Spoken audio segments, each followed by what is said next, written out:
Hello, everybody. Hello. Hello. Glad to have you here. I'm Jeff Anike with DBS Group.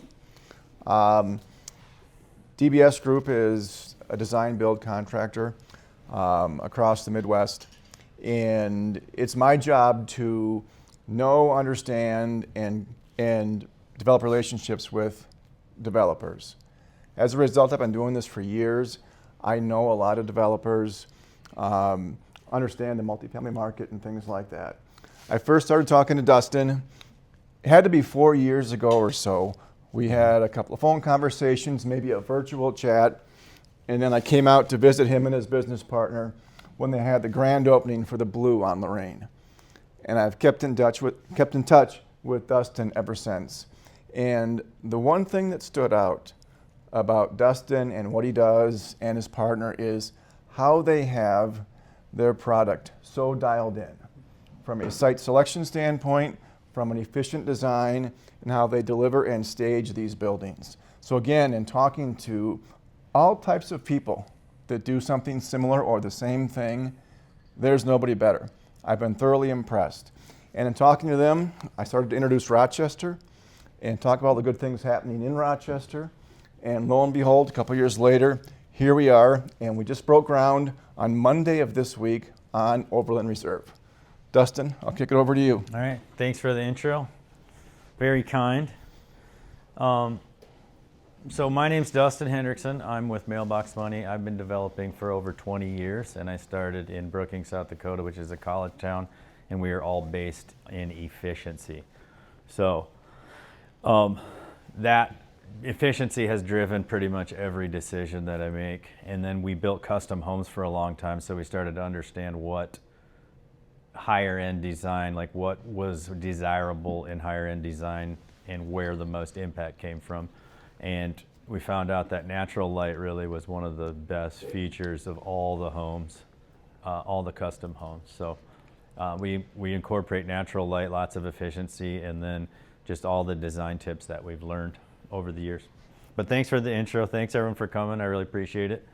These events, you never know how many people are going to show up. Sometimes the room is packed, and sometimes it's just a few people like this. It'll just be a little more intimate, and I'll get to know you guys a little bit better, hopefully. Overland Reserve, this is on 65th and 52 on the corner there. This is a project in Brookings, but it'll look identical to this. We just take the same building and build it over and over and over and copy and paste, and we learn how to make the same building better and better. So it'll look just like this. There will be 7 of these buildings on the site. And it's right across from the Quick Trip, so it's pretty nice to have an amenity like that there. And it's a couple blocks from Overland School, elementary school, I believe. Correct. This is the notice and disclosure. The SEC makes me give you this. I'm not a CPA or an attorney, and I'm not giving you professional financial advice. I'm just telling you about this deal. And we can't guarantee any returns, but we give you kind of what the historical performance has been and what we project it to be. The executive summary, this Overland Reserve is a 5.5 acre development in Rochester, Minnesota, that will include 94 multifamily units with studio 1, 2, and 3 bedroom plans to meet the strong local demand.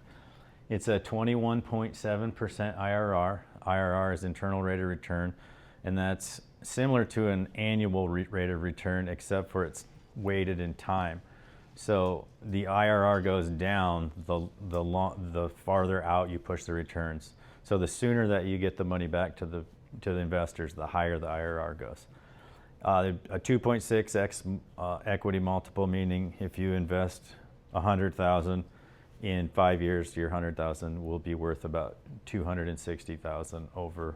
That would be all of your returns. That doesn't include tax benefits either. There is a 7% preferred return, 80-20 profit split, meaning investors own 80% of the project, and the GP team, or us that operate it, own 20% of the project. And the minimum investment is $200K. The total capitalization is $18 million. We need to raise about $5.5 million in equity. We've already started raising, but this is our official presentation to kick it off. So we have not raised too much yet. We do have the loan locked in with Bremer Bank. They are being purchased by Old National, We got a 6.2% rate, so we got a really good loan on that, and it's a 5-year note. So it protects you from any downside. It's not a bridge loan where you get 2 years of construction, then you have to figure out another note. It rolls right into the permanent financing. So that reduces a little bit of risk.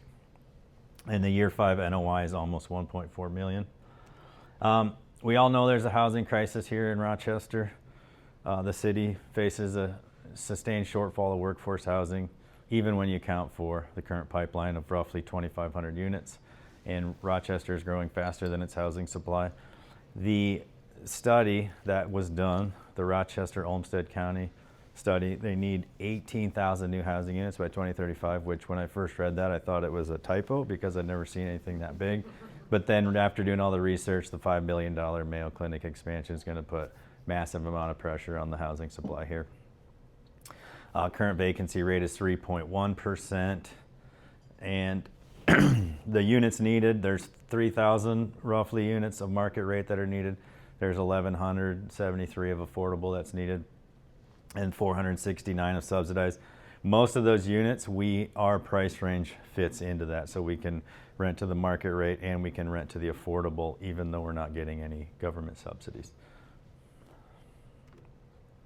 This is just an AMI graph. So a lot of the subsidized housing uses an AMI to judge where people, what's affordable. And at a 60% AMI of a 4-person household, that's roughly, they can afford $1,800 a month. Our 3-bedroom, 2-bath is $1,870. So that's affordable at 60% AMI without any subsidy, which is usually unheard of in the rental rate market. It's very hard to offer that without any subsidies on brand new construction. And this model is so efficient that we are able to do that. I just want to talk about why we're different, our unfair advantage. So we develop brand new Class A quality workforce housing that's attainable for tenants, efficient to operate, and built to outperform. But behind the model is the vision, discipline, and design intelligence that has shaped every inch of our business. We are rooted in efficiency. Most developers choose one of two paths. Luxury Class A, which is overbuilt because it's been built for the past 10 years or so. And most markets we go in, we see that Class A is overbuilt. It's expensive and it has high maintenance costs. You got to have a lot of people to operate it because there's lots of common areas to clean. There's just lots of things that can go wrong. Elevators can break down. And if your Class A is not completely dialed and perfectly operating, you tend to get bad reviews and more complaints.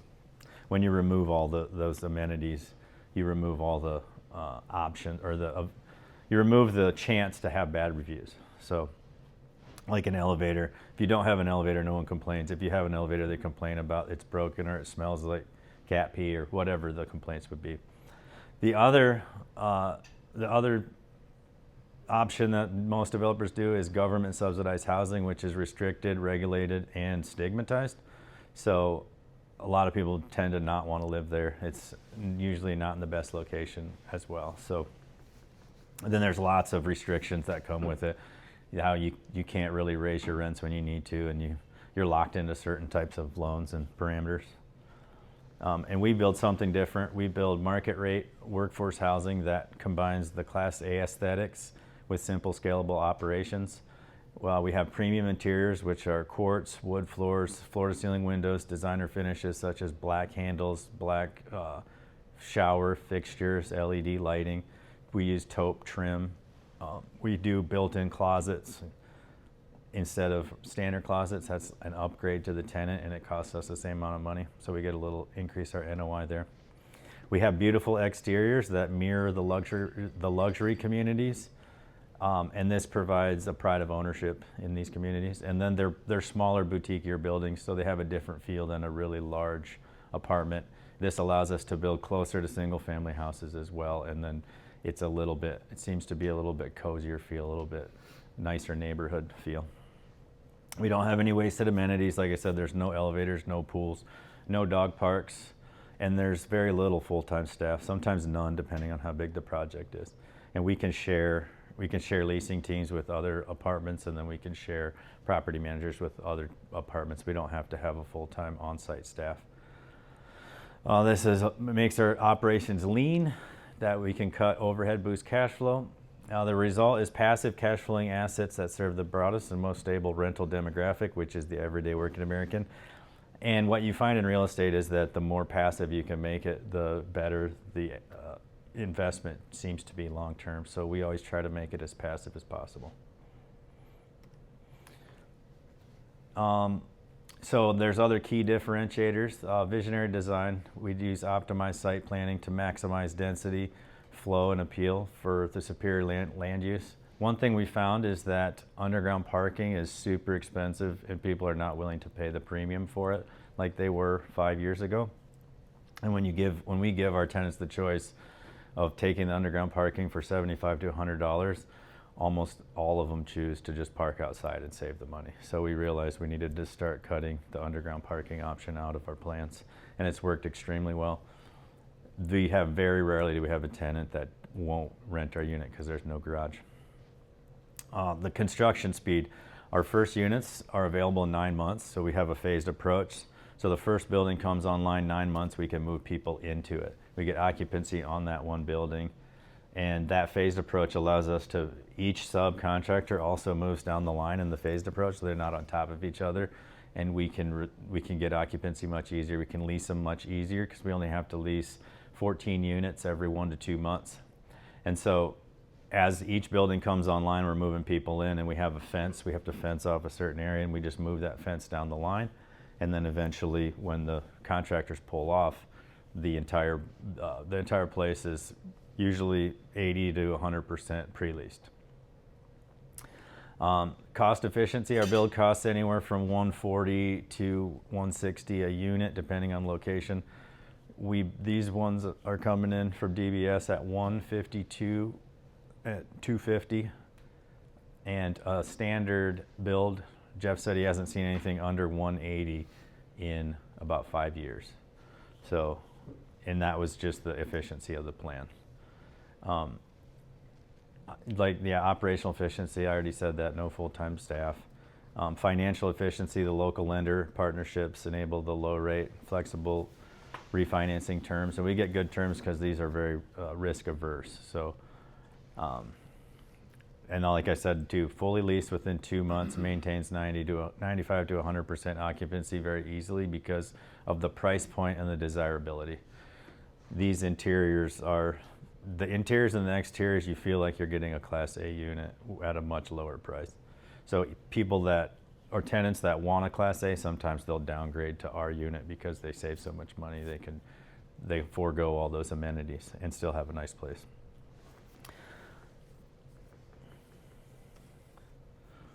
On the project highlights and impact, this is purpose-built for workforce housing. It's not luxury housing, but it does have some luxuries.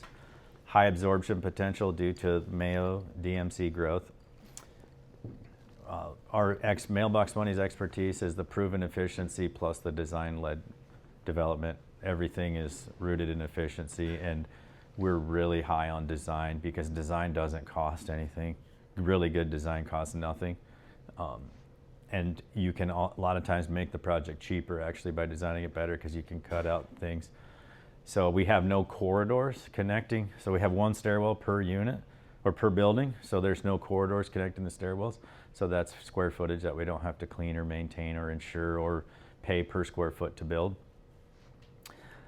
We have very little common area space as well to maintain. The government alignment, this fits Minnesota Housing's workforce housing development program. Faith-based stewardship, community-driven, long-term sustainability focus, and we like to give back to the communities we're in too, so we like to do some charity work with whatever community we build in.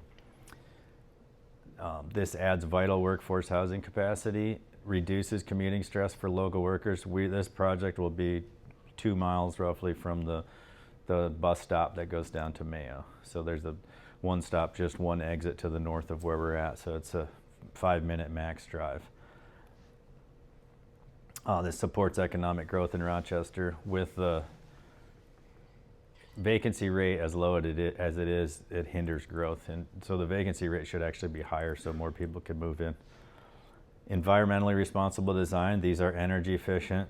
We do some green construction practices as well, but mainly by reducing the square footage and reducing all the wasted space, that really reduces our footprint, and that helps us to be more green, more energy efficient. And efficiency just across the board just helps save money and resources. This contributes to the city's 2040 housing goals and the DMC goal. Economic drivers, you guys probably know all these since you're from here, but mainly Mayo Clinic, then the Destination Medical Center is doing a lot of work to drive people here. There's a high quality of life. There's demand for housing and commercial spaces, business-friendly environment. We found that we were told it was going to be really hard to get this project off the ground. I don't know, maybe it's because DBS is good, but we haven't really ran into that many issues. We've thought that the city has been really good to work with so far. Only a 2.6% unemployment rate. There's roughly 230,000 in the MSA, 3.4% year-over-year rent growth, and 95.9% occupancy.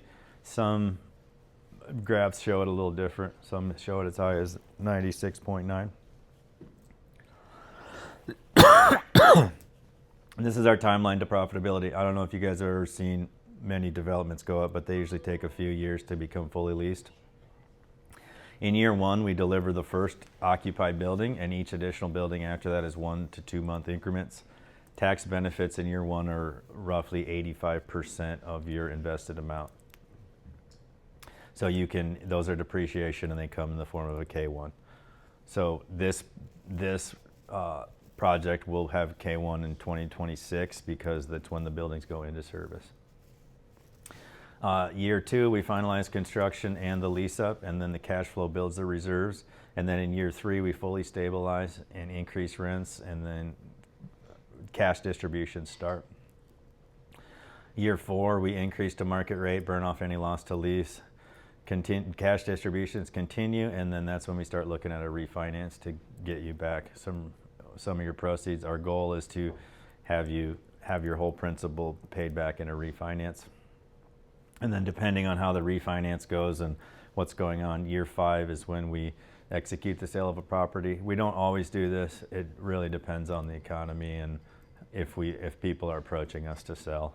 I personally prefer to keep it a little bit longer.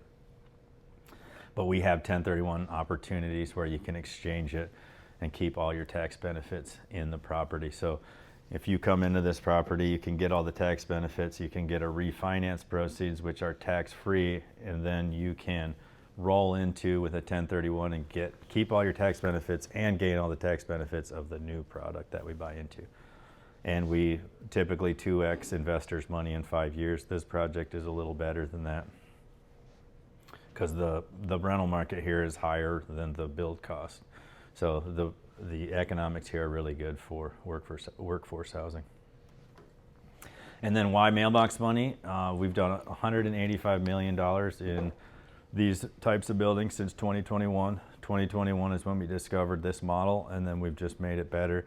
I think this will be our 12th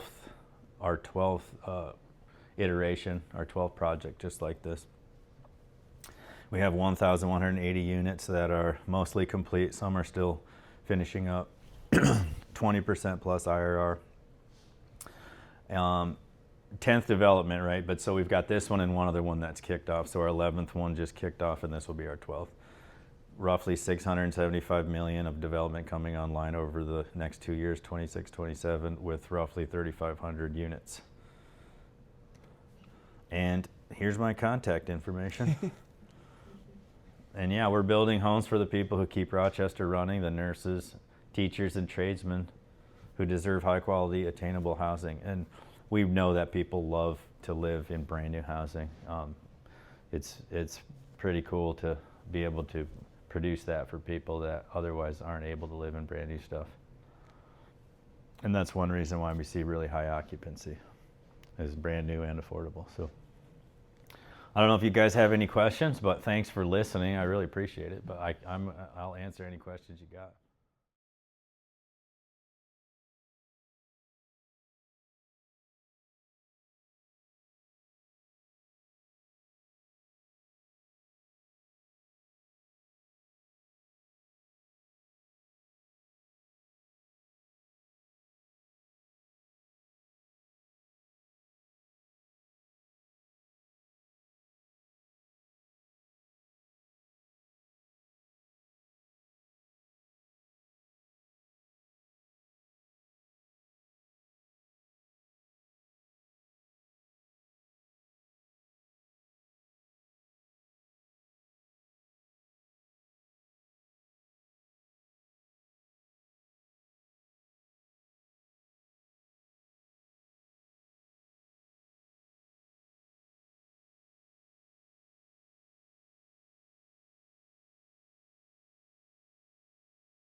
And you don't have people, I guess,